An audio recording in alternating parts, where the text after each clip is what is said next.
The Philippines a Century Hence.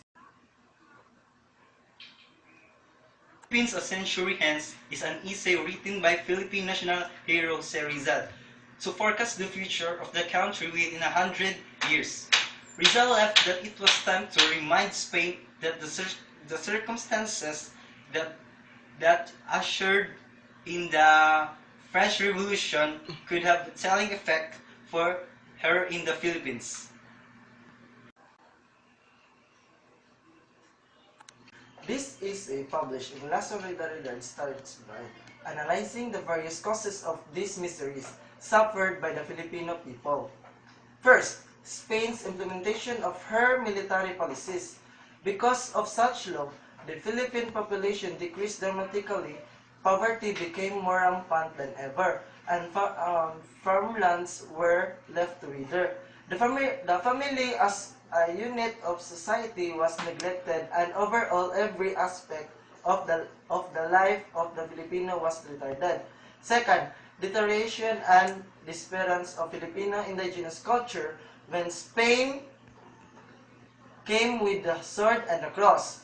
It began the gradual destruction of the native Philippine culture. Because of this, the Filipinos started losing confidence in their past and their heritage, became doubtful of their present lifestyle, and eventually lost hope in the future and the preservation of the races. The third, positivity and submissiveness to the Spanish colonizers, one of the most powerful forces that influenced a culture of silence among the natives were the Spanish friars. Because of the use of force, the Filipinos learned to submit themselves to the will of the foreigners.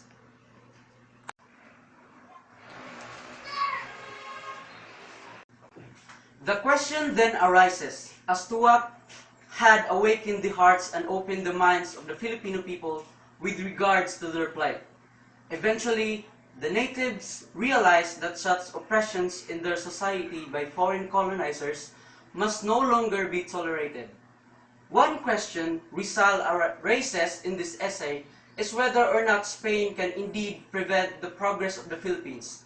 First, keeping the people uneducated and ignorant had failed.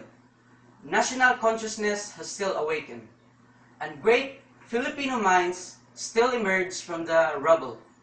Second, keeping people improvised also came to no avail. On the contrary, living a life of eternal destitution had allowed the Filipinos to act on the desire for a change in their way of life. They began to explore other horizons through which they could move towards progress.